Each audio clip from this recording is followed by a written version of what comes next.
देखिए, एक सवाल है, बोल रहा है if the mass of a person is 60 kg। किसी वस्तु का मास, एक व्यक्ति का मास है 60 kilogram. Find its weight on moon. तो चांद पर उस पर्सन का वेट क्या होगा।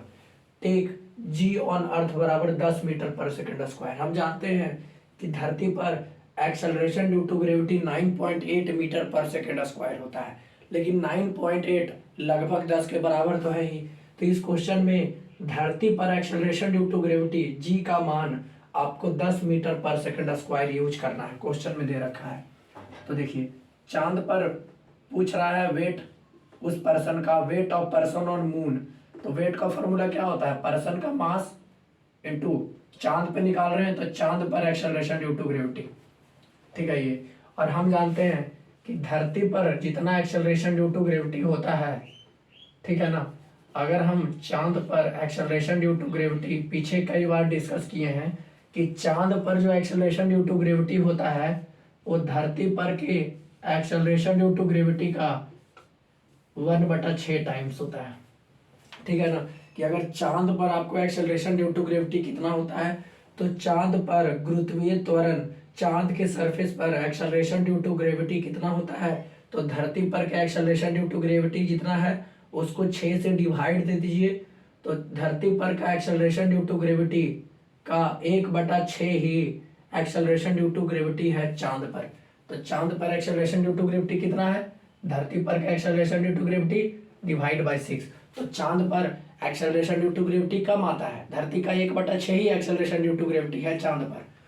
तो देखिए, तो चांद पर लगभग एक्सेलरेशन ड्यू टू ग्रेविटी आता है 1.63 मीटर पर सेकेंड स्क्वायर, और धरती पे तो 9.8 होता है, तो 1/6 ही टाइम है ये, ठीक है ना।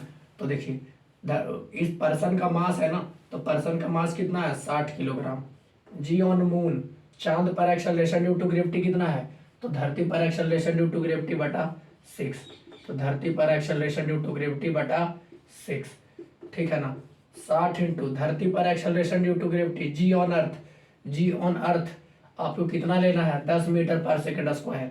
तो 10 ले लीजिए, जी धरती पर जी का मान कितना लेना है आपको 10, 10 लिख लिए, नीचे में 6 था तो 6 दहिया 60, तो 10 इंटू 10, 10 इंटू 10 कितना हो गया 100 न्यूटन।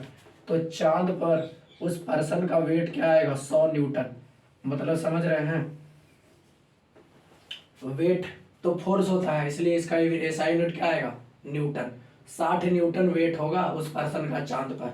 वेट क्या होता है, वेट क्या होता है किसी भी बॉडी का, तो वेट एक फोर्स है, जिस फोर्स से कोई भी प्लैनेट अपने सेंटर की तरफ आपको खींचता है वही उसका वेट होता है उस पर्सन का।